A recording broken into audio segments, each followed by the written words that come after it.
Relax, the keyboard is off, the press box is closed, and the mic is just getting warmed up as the guardian of the blue paint turned writer is about to enlighten us.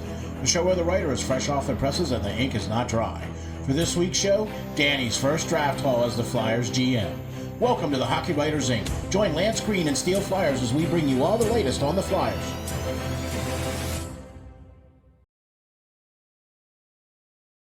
Hello and welcome back, guys, to the Hockey Writers Ink. As always, I'm your host, Lance Green. And as always, I'm your co-host, SteelFlyers. And Lance, I'll tell you what, my friend, the NHL Flyers have done their draft, and here we are, buddy. We're going to sit down and break it down for you, right? Yes, sir. Oh, man, what? Really excited to see what the Flyers were going to do at the draft this year. This was Danny Briere's first draft for the whole new regime, the whole new everything, right? The new wave of orange, whatever y'all want to call it, right? So here we go, ladies and gentlemen. We're going with episode number 129, Danny B's first draft haul as the Flyers GM, and we're going to break it down for you.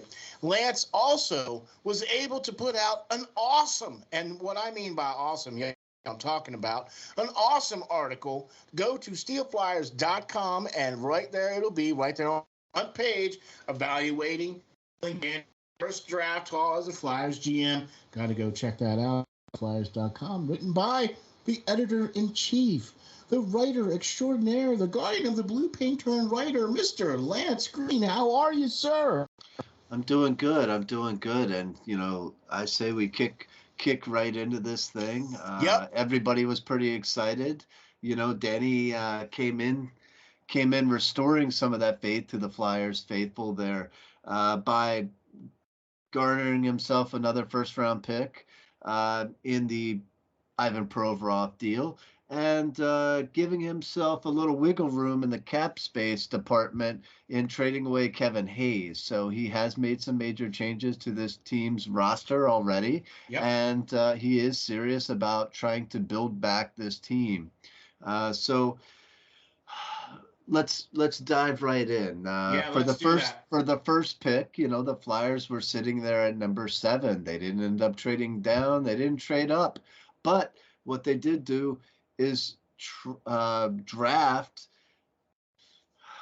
Michkov, right? Everybody knows this. First pick, everybody was watching to see who it would be. It was rumored to be anybody from Reinbacher to, I believe, Ryan Leonard was a big favorite there. Hey, a goalie that pronounces the name correctly, Ryan Bacher. Anyway.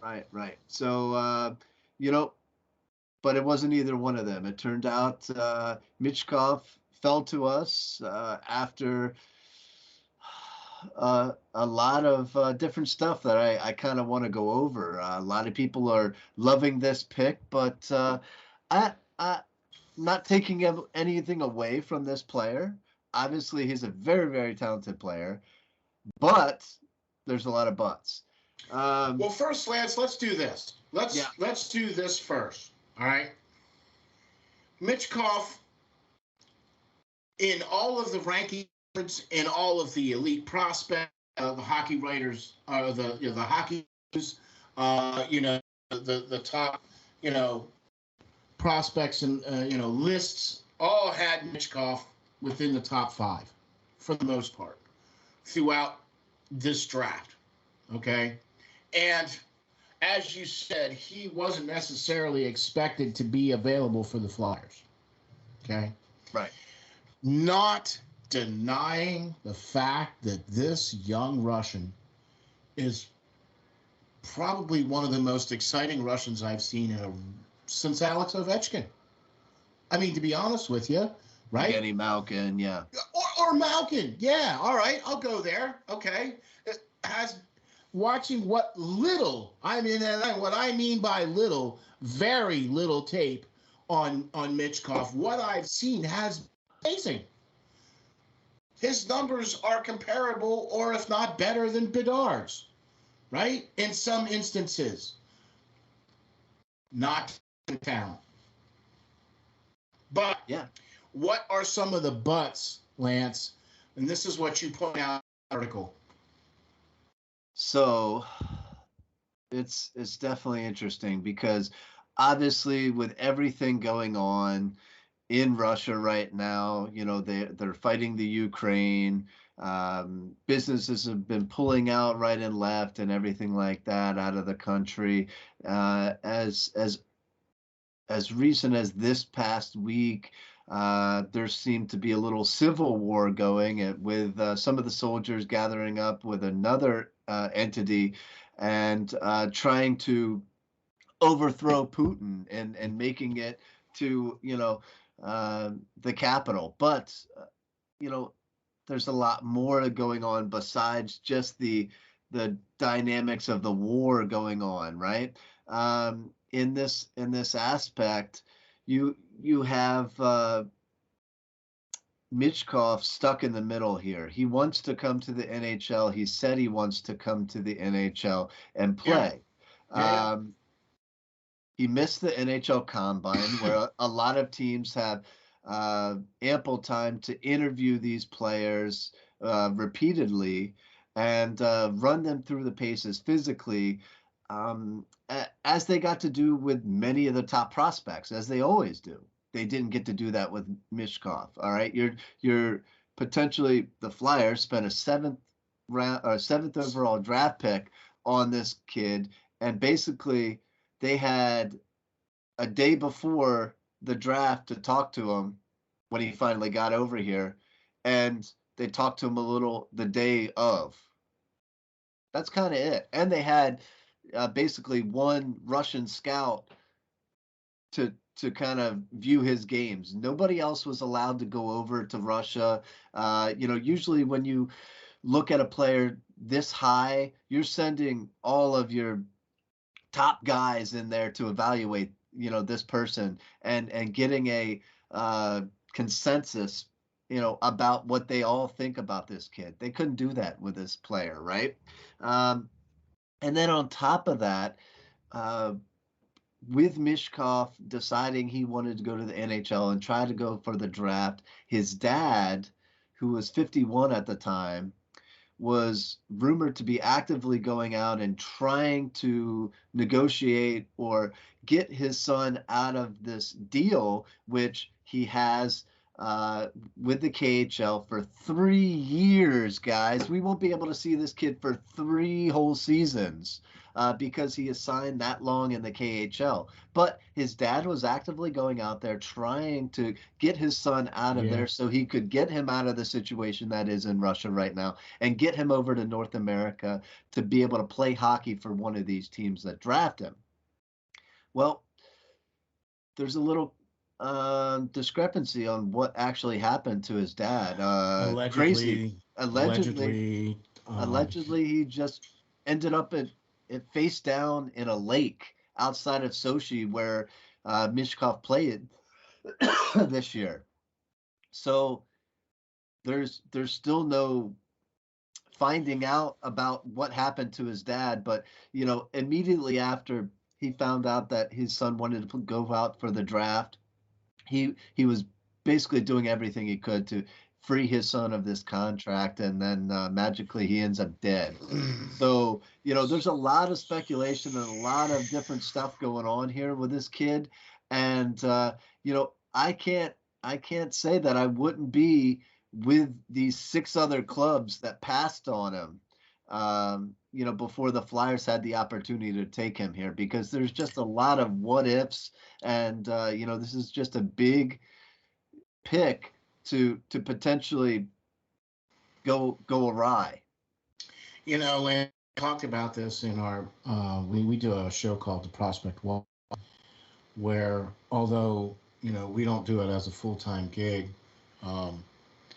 Lance writes the articles and I do the writing for the shows and do the production for the shows, and we've been able to interview some prospects this past season and last season as well too.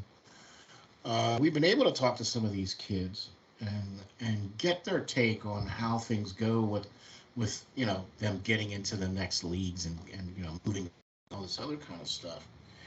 And I'm here to tell you, when you don't get to see a lot about a kid, when you don't get to hear a lot about a kid, when there's very little tape about a kid, and then then you can't really. Then there's very limited everything else about this young man. Look, like I said, I'm not trying to deny the talent of Michkov. He is a talent. He's got all the tools. He's got all the intangibles.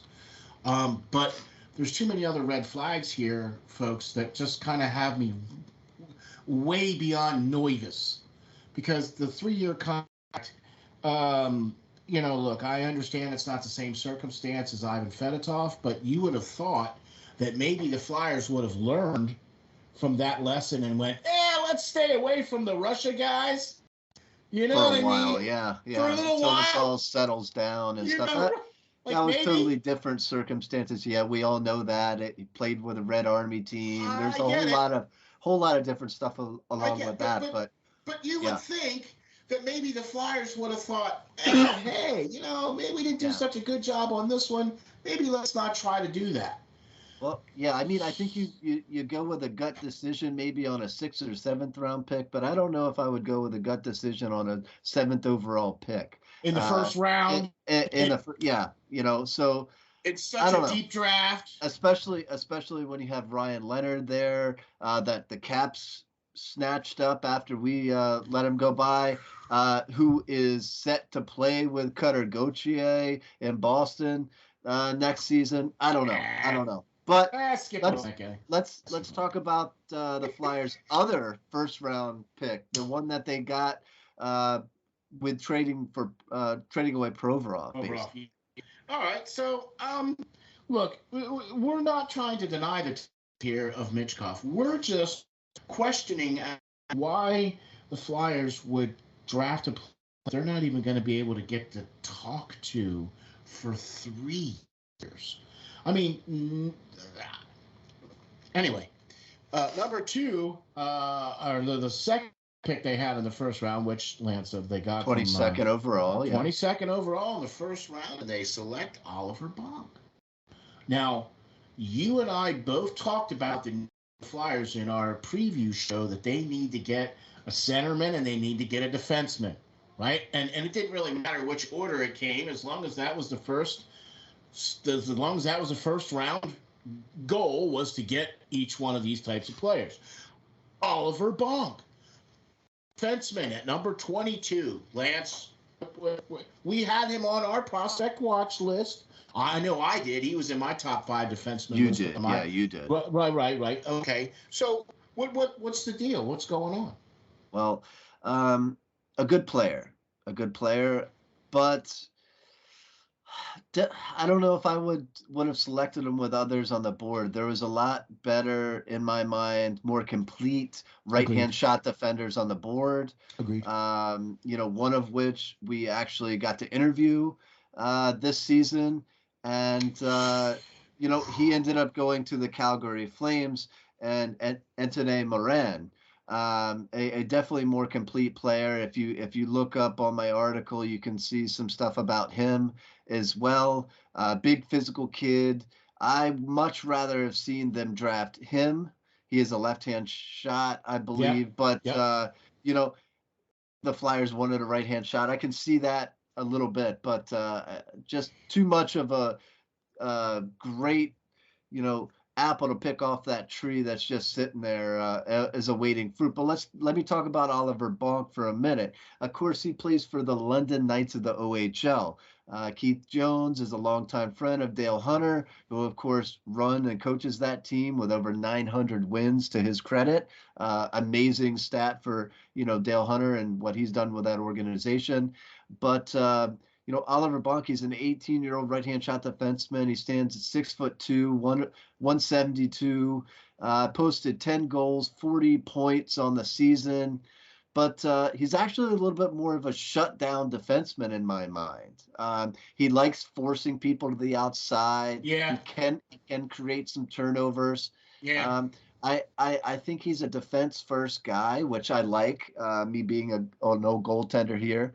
And, he comes from a NHL bloodline with his dad being Radek Bonk, who, of course, was drafted in the top 5 and went to the Ottawa Senators way back when. It's funny because we kind of have another connection with another Ottawa Senator as well, too, ex-Washington Capital as well, too, and another player that the Flyers selected later on in the draft. But like I said, he was on my list as far as defenseman. But I was not expecting him to even remotely go in the first round at all. Yeah. You know, because he was low on my list of top 5 defensemen. But like I said, I was not expecting him to go in the first round at all. I was expecting more of maybe even Marin to go sooner than when. Which, by the way, congratulations, man! That he was drafted number 48 overall to the Calgary Flames. So congratulations. I mean, they're getting quite a guy. As far as what we're getting with Oliver Bonk, he's years away.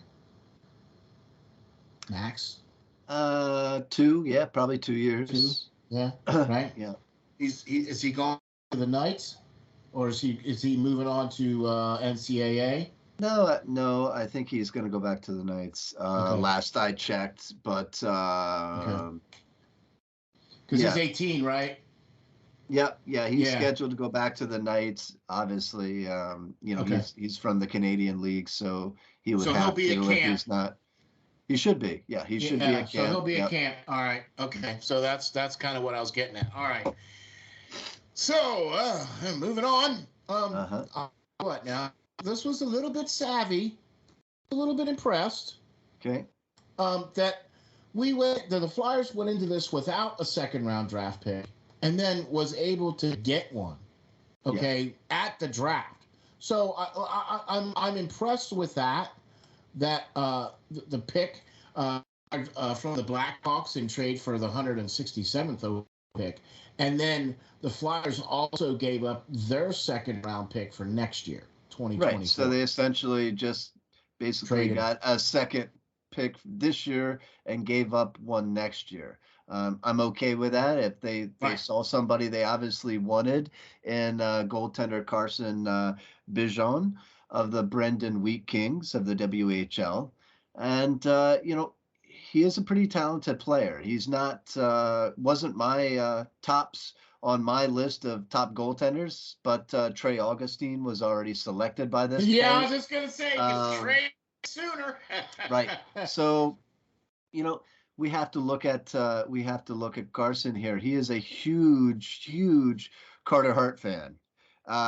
He follows him and watches every single game he plays, but hopefully he does a little bit better than Carter Hart has done in Philadelphia.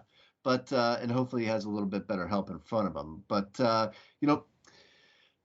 fourth goalie taken overall. He is 6'3", 190 pounds. Okay.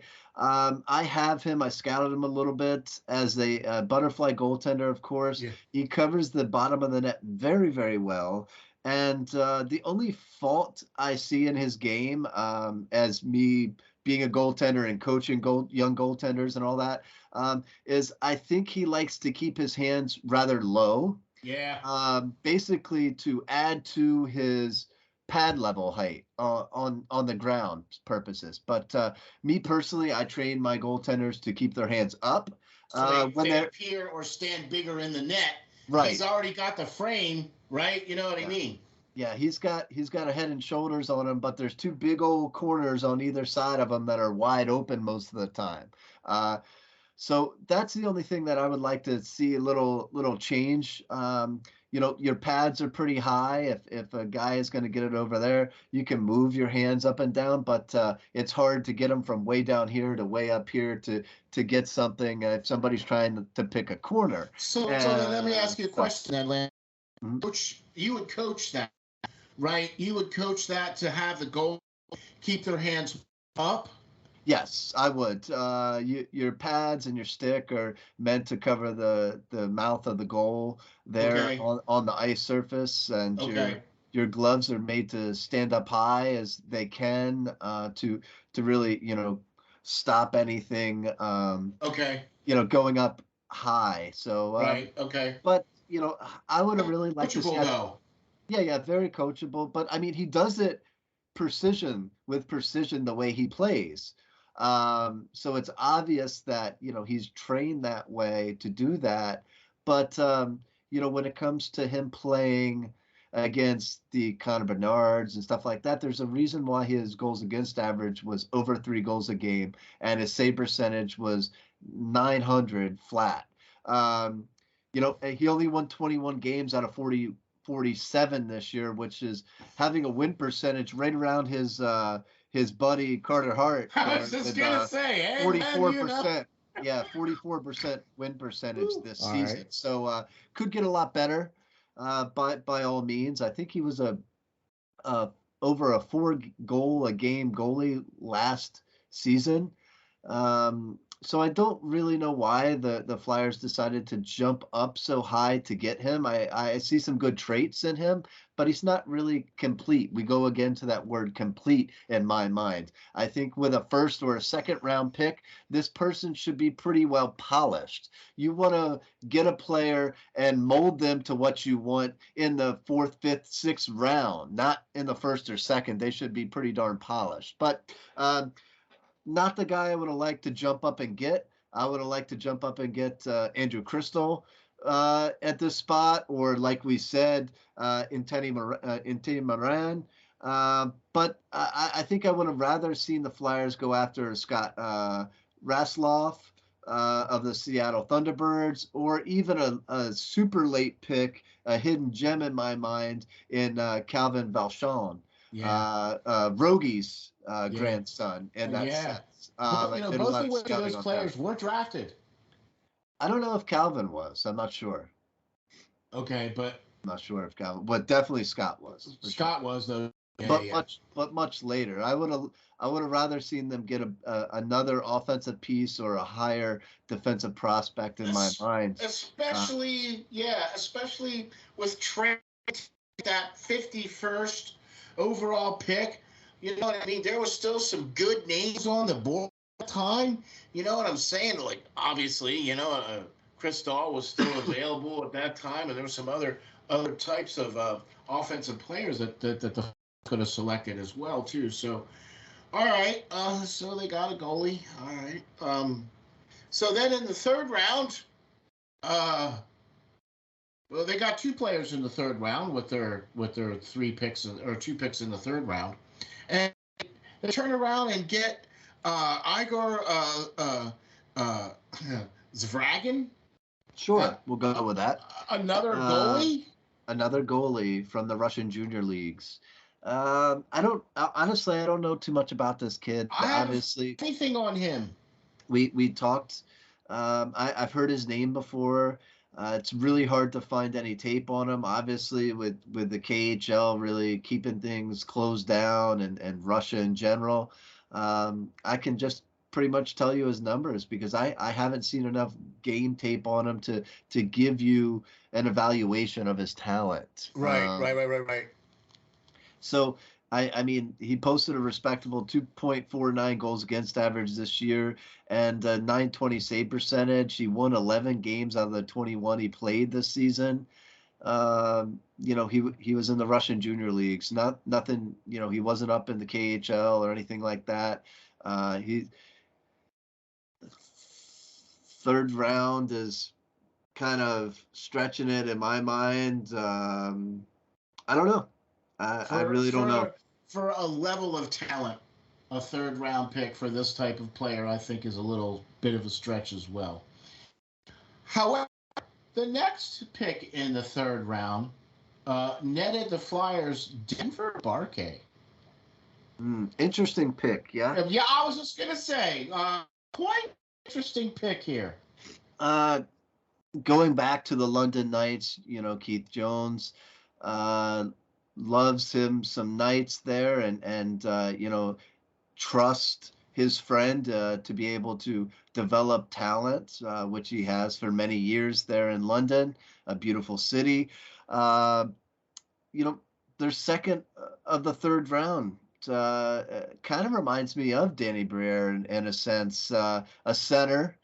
Diminutive center in that same size, 5'9", maybe. Yeah, 5'9", 5'10", an unreal motor.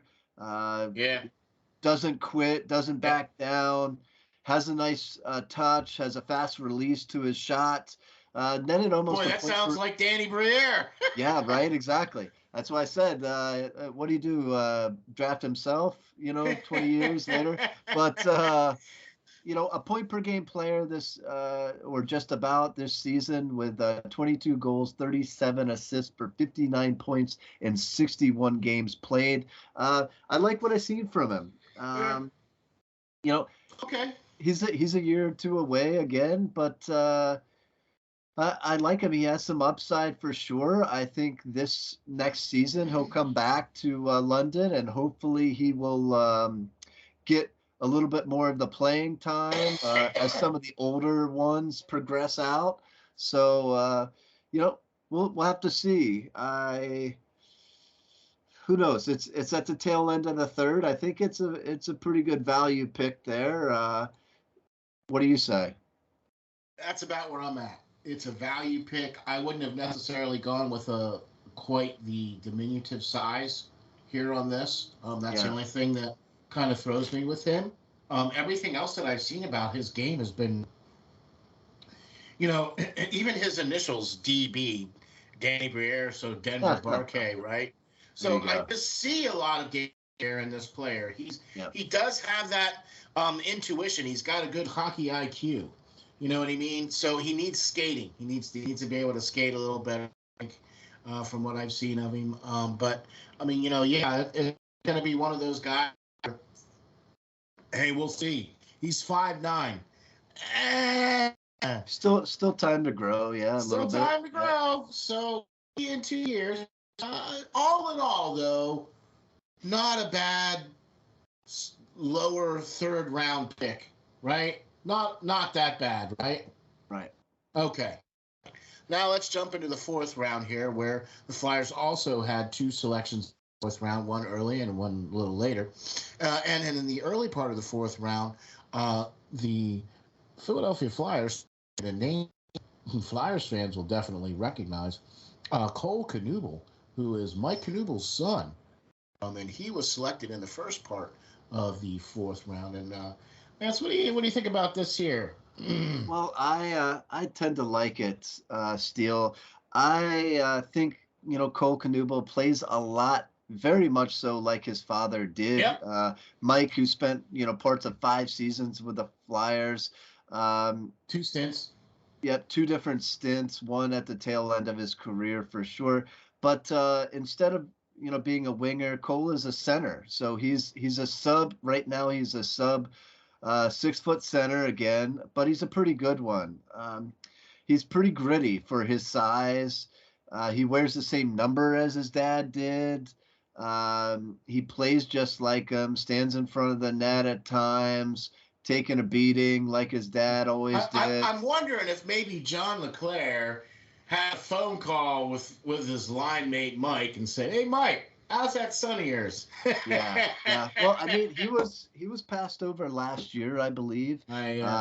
So he's still 18, but I think he's an older 18. Yeah. And it looks to me, man, like Mike just found the fountain of youth and kind of changed his name a little bit here, because this kid's pretty exciting. He's due, Steel, to go to the Notre Dame. All right. You got one. University of Notre Dame, right? University of Notre Dame, boy, starting next season. So I'm proud of him for choosing that school, right? Fighting Irish. All right. But this season for the Fargo Force of the United States Hockey League, he scored 30 goals, 36 assists for 66 points. Yeah, I mean, and on top of that, Steel, I always like this, is the fact that he is a plus player. He was a plus 31 on the year. So really, really good defensively as well. And, I think, Flyers fans want to see that, this is a good one. Scott Lawton-esque type guy, give you everything out there a little bit. Center. I heard a quote from Danny Briere. They had him. They interviewed him. I saw a couple other different little interviews and some little post draft things and some other things. And he said that they prefer to have kids that have fathers that were players. Yeah. Because of the first time that you go to an NHL dressing room, and over there is sitting your line mate or whatever, Ovechkin or Right. Crosby or Malkin or pick somebody, right? And they're sitting right there, and you're on the same bench.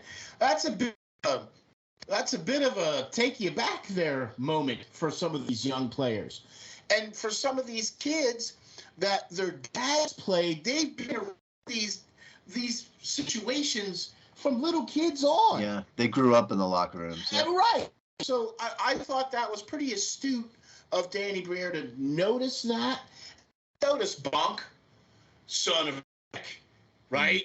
Cole, son of and the next pick, right, in the 4th round is Alex Chernak, son of Ivan, who played for the Senators and the Capitals. Okay, what? Yeah. So. Yeah, Alex is a bit of a conundrum to me.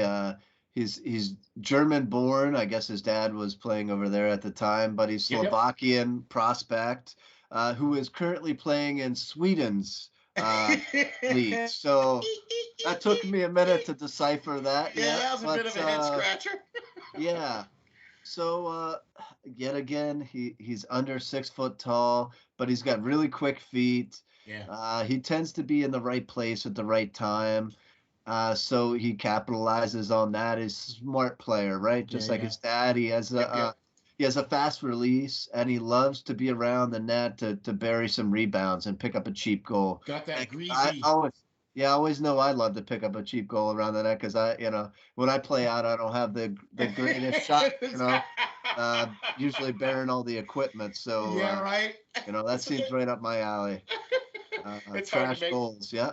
There you go. It's hard to make those slappers from the point when you're wearing the goalie pads, right? Right. So he did pretty good at World Junior Championships. Yeah. He kind of stood out to me a bit there. 4th round, I kind of saw him possibly going in the 5th. A little later, yeah. But he did end up towards the end of the 4th. So.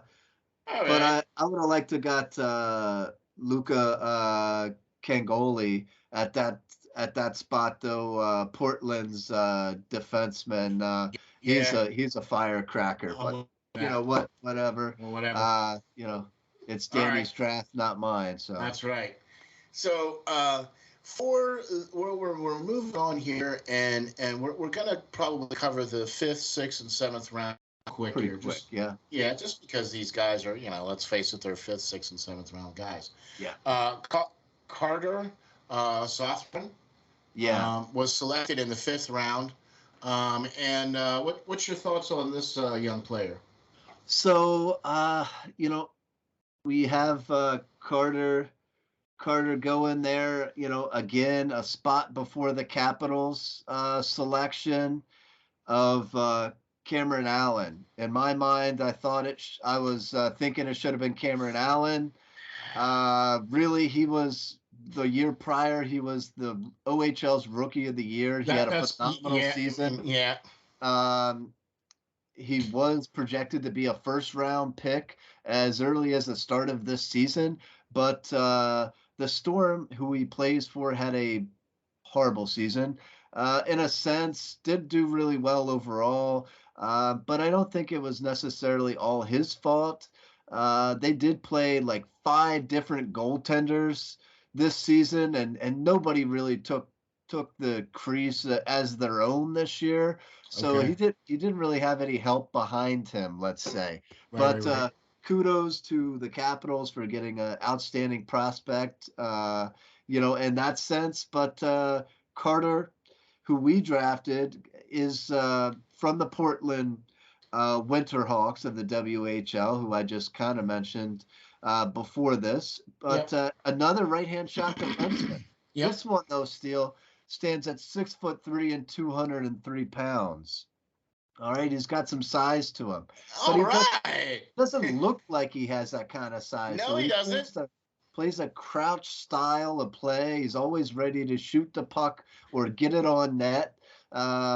He only scored about 4 goals this season, but he showed me that that number should be greater for sure, with the chances that he was getting. So, you know, gaining depth here once again on the right side, the Flyers felt this is a huge need, obviously, within their system, and that's why they took him.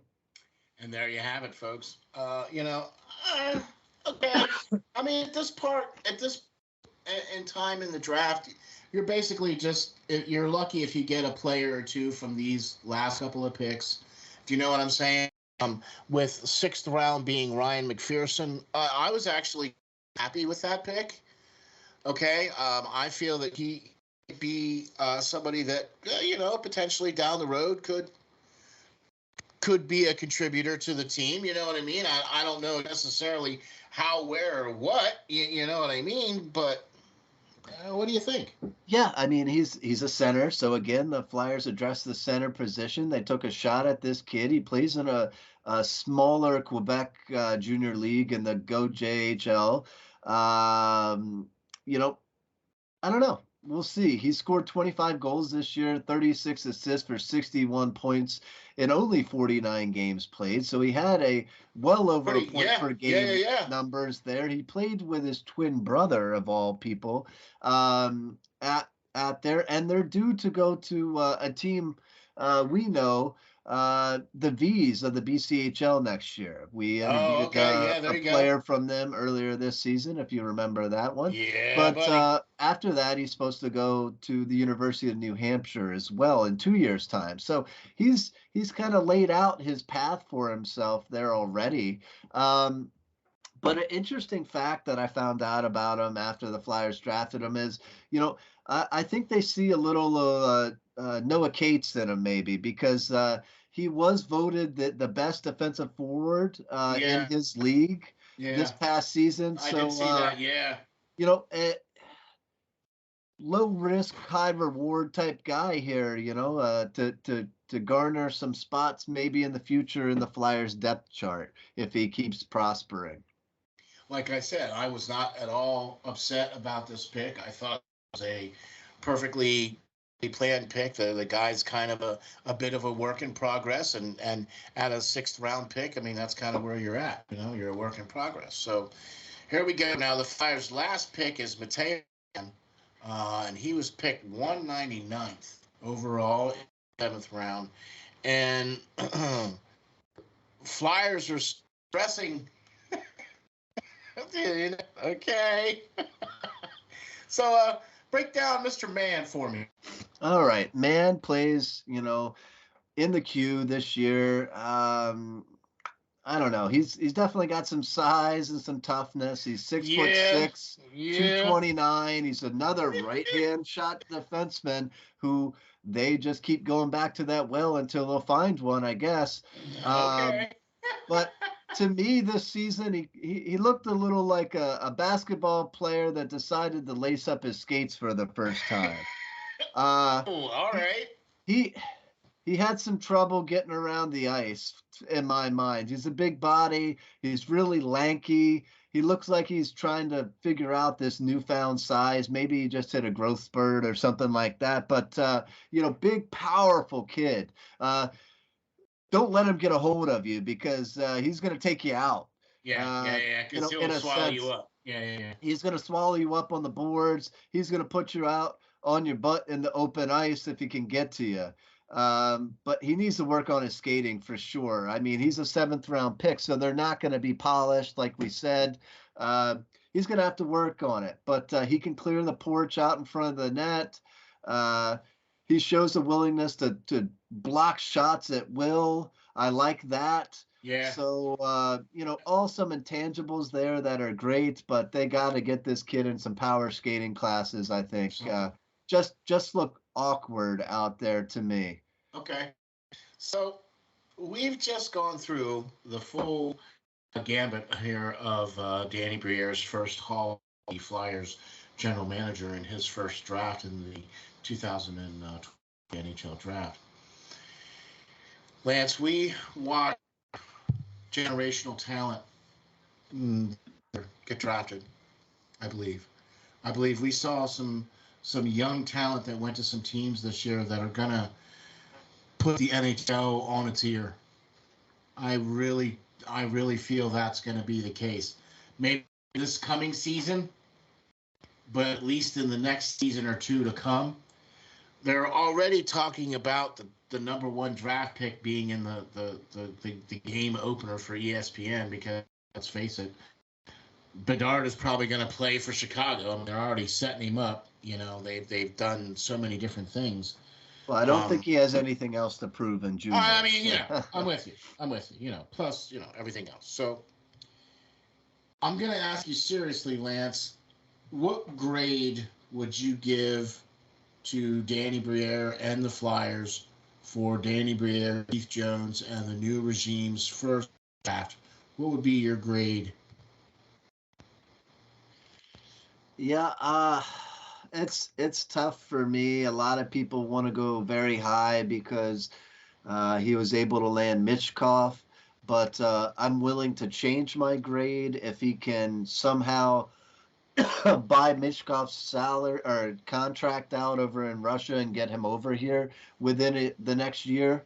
I'd give him an A+ in that sense, but it's still a little. The verdict's out for me. Until then, I'm going to give him probably a C-. Like I said, I like Washington, who draft a lot better, who picked behind them most of the night, getting Ryan Leonard, Andrew Crystal, Cameron Allen, all guys that all the the Flyers picks should that have snatched up. Right. Okay. So your is a C. All right. Okay. I too will have to agree with you on this aspect of this draft. If I was able to get Michkov to get over here and play before the end of 3 years, then it was potentially worth the pick at 7th overall. But as far as I'm concerned, this is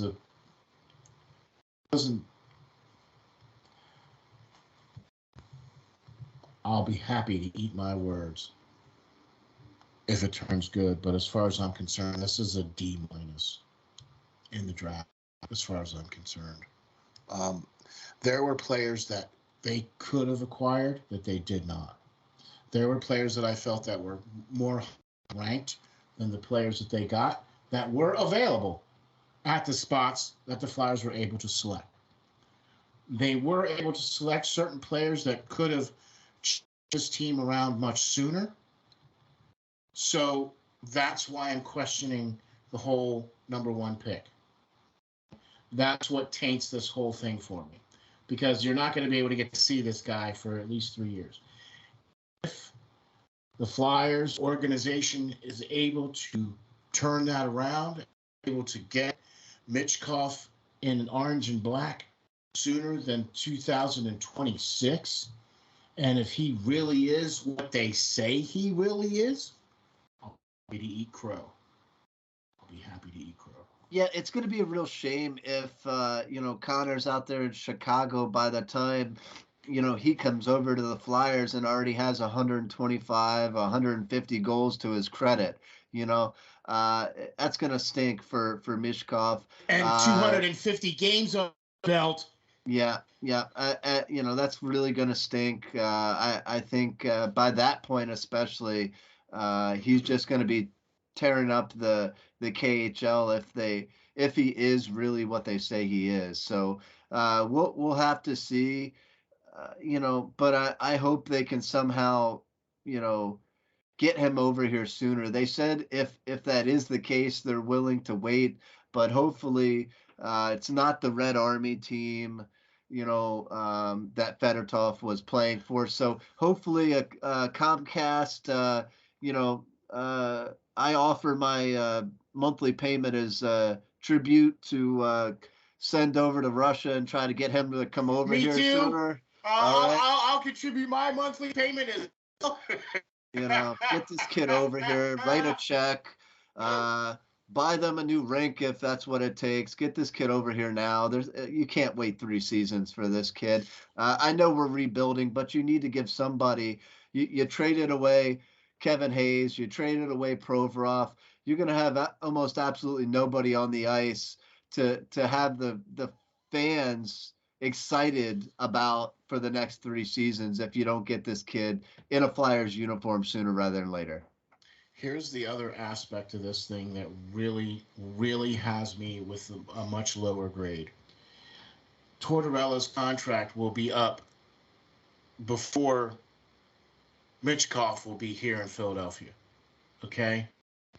If you're rebuilding and you're using Tortorella as your rebuilding coach, which appears that's what they're doing, then why would you waste a draft pick on a guy that's never going to be here during Tortorella's time?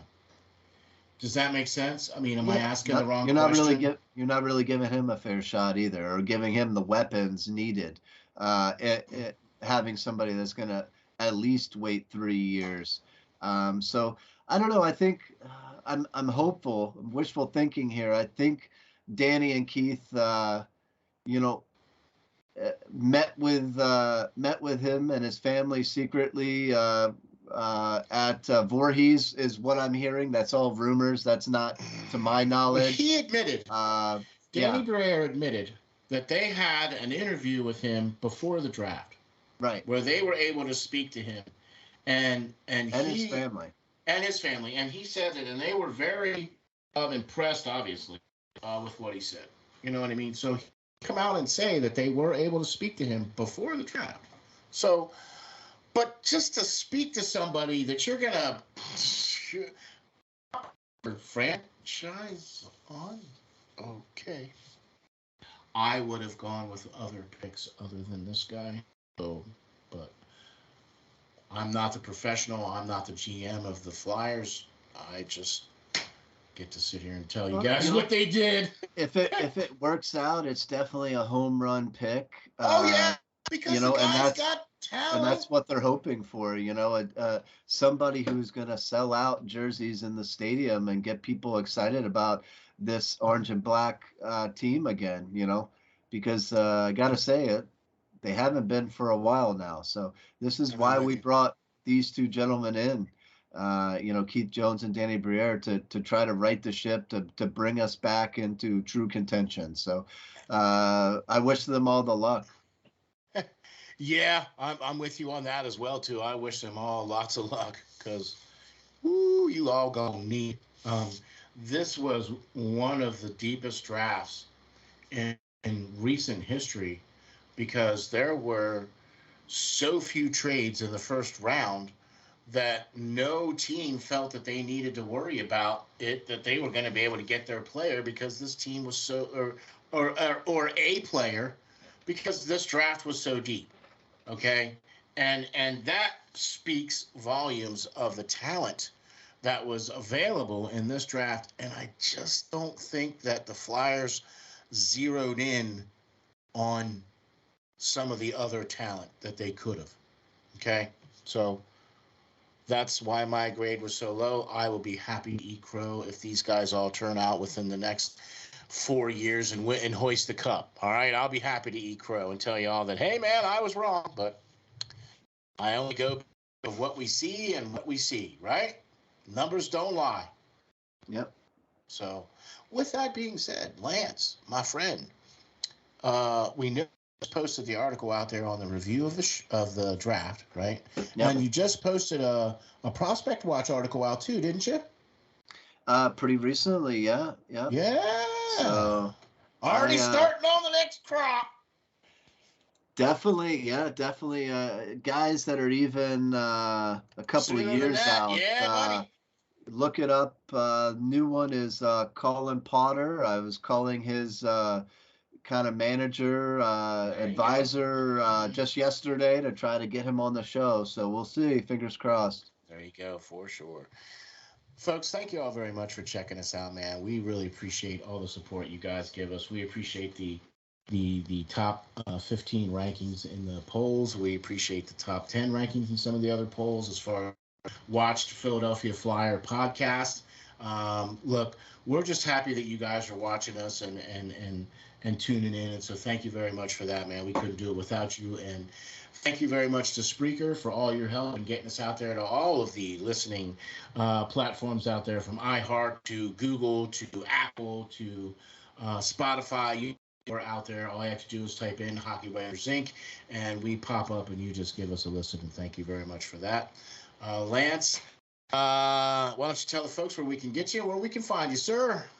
Obviously, go check out those articles, guys, at SteelFlyers.com. You can also check them out at my Twitter at Lance Green 39, or on any Facebook Flyers fan page that's out there. I post on all of them as well. So, for sure, man. Getting it out there. Go to SteelFlyers.com and get all the great stuff from the SteelFlyers All Sports Network, from the Prospect Watch Show to the SteelFlyers, to this great show here, to the Hockey Writers Ink. Go out, man, at SteelFlyers.com. Those SteelFlyers, you can find me on Twitter at SteelFlyers52. Thank you all very much for checking out the Hockey Writers Ink, a hockey podcast about Philadelphia Flyers. We'll catch you guys all in the next episode. Thanks, everybody.